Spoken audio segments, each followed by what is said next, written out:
Mumbra police स्टेशनच्या NDPS पथकाची मोठी कामगिरी करत आंतरराज्य अंमली पदार्थ विक्री करणाऱ्या टोळीचा पर्दाफाश केला आहे।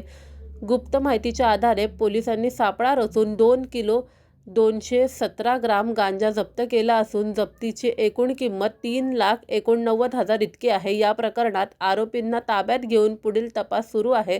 वरिष्ठ अधिकाऱ्यांच्या मार्गदर्शनाखाली ही कारवाई करण्यात आलेली आहे। कॉन्फरन्स ठेवलेली आहे, नेमकं काय कारण आहे आणि काय किती मालमत्ता भेटलेला आहे? मुंब्रा पोलीस स्टेशनचे जे NDPS पथक आहे त्यांनी NDPS कारवाई केलेली आहे। त्यांनी मोठ्या प्रमाणात म्हणजे 2 किलो 205 ग्रॅम चरस जे आहे ज्याची किंमत 1,10,25,000 रुपये आहे हा मुद्देमाल जप्त केलेला आहे। तर मुंब्रा पोलीस स्टेशनचे NDPS सेलचे अधिकारी आहेत सपोनी केदार आणि सपोनी जाधव आणि त्यांचे पथक हे मुंब्रा पोलीस स्टेशन हद्दीत पेट्रोलिंग करत असताना काळसेकर परिसरामध्ये ऐरोली मुंब्रा ब्रिज बोगद्याजवळ त्यांना एका निर्जन स्थळी एक इसम संशयितरित्या उभा असताना दिसला। त्याच्याजवळ गेले असता तो तिथून पळून जाऊ लागला। त्याच्यामुळे त्यांना संशय आल्याने त्यांनी त्याला ताब्यात घेतले आणि मुंब्रा पोलीस स्टेशनचे पोनी पगार यांना तात्काळ घटनास्थळी बोलवले आणि त्यांच्या उपस्थितीत त्यांनी त्याची झडती घेतली असता त्याच्याकडून 2 किलो 205 ग्रॅम चरस ज्याची किंमत 1,10,25,000 रुपये आहे एवढ्या रकमेचा जो आहे अंमली पदार्थ जप्त केलेला आहे।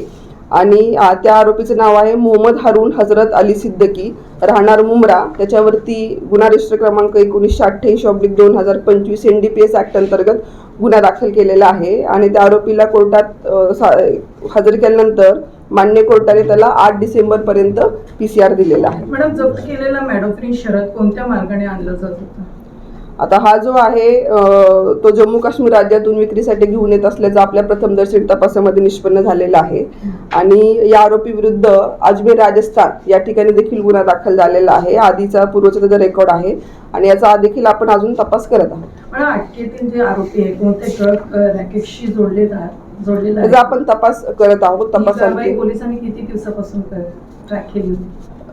ट्रॅक केलेली नव्हती, चान्स रेट आपल्याला मिळालेली आहे। आपल्याला संशयित आरोपी मिळाल्यानंतर आपण त्याची झडती घेतलेली आहे। मॅडम, परिसरातून अजून कोणते साथीदार किंवा मुख्य पुरवठा शोधले जात आहेत का?